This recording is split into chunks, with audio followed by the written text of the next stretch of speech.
ਅੱਛਾ ਜੀ, ਸਾਰੇ ਭਰਾ ਵੀਡੀਓ ਨੂੰ ਜ਼ਿਆਦਾ ਤੋਂ ਜ਼ਿਆਦਾ ਸ਼ੇਅਰ ਕਰ ਦਿਓ ਜੀ। ਰਿਵਰ ਜਨਾਬ ਦਾ ਪਾਣੀ ਮਾਰ ਗਿਆ ਜਨਾਬ ਇੱਕ ਵਾਰੀ ਤੇ ਛੱਕਾ।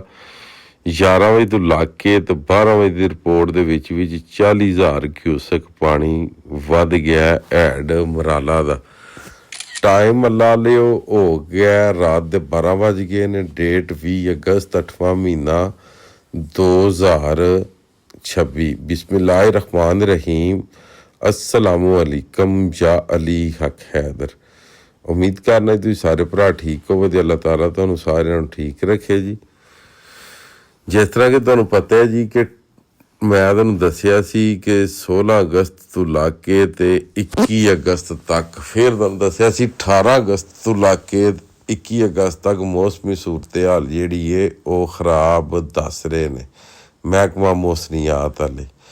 ਹੁਣ जनाब इस टाइम रात के 12 ਵੱਜ चुके ने। रिवर चिनाब का पानी 1,40,000 क्यूसक उत्ते हो गया अप स्ट्रीम ते डाउन स्ट्रीम पानी हो गया 1,25,000।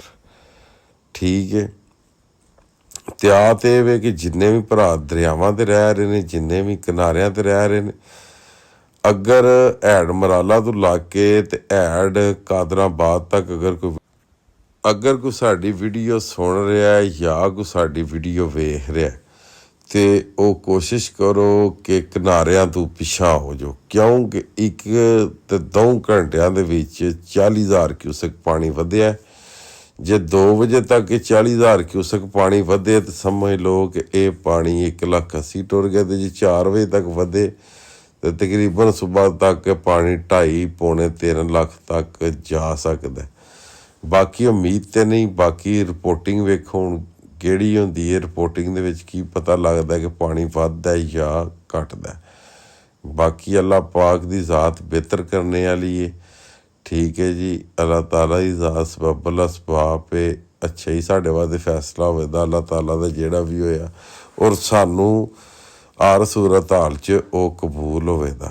ठीक है, बाकी तो कोशिश करया करो वीडियो नूं ज़्यादा तो ज़्यादा शेयर कर छड़िया करो। ठीक है जी, तो ये जिन्नियां भी फेक न्यूज़ देने वाले साडे भरा ने उन्हां दियां फेक न्यूज़ां को बचिया करो। तुहानूं पता है कि जो फ्लड अपडेट चलदी है तो फिर अल्लाह लिओ कॉल नहीं सुनी जाती, मैसेज का जवाब नहीं दिता जाता, तो फिर साडे भरा भी परेशान हुंदे ने ते फिर कईयां दे लामे भी बन जाते। बेहतर हाल यही हुंदा वीडियो वेख्या करो और पेज नूं फॉलो कर लिया करो। बाकी अज दी वीडियो अज दा व्लॉग करने खत्म। मैनूं दिओ इजाजत, नैक्सट वीडियो आने तक ज़्यादा ज़्यादा अपना ख्याल रखियो, अपनियां खास दुआवां दे विच मैनूं याद रखियो।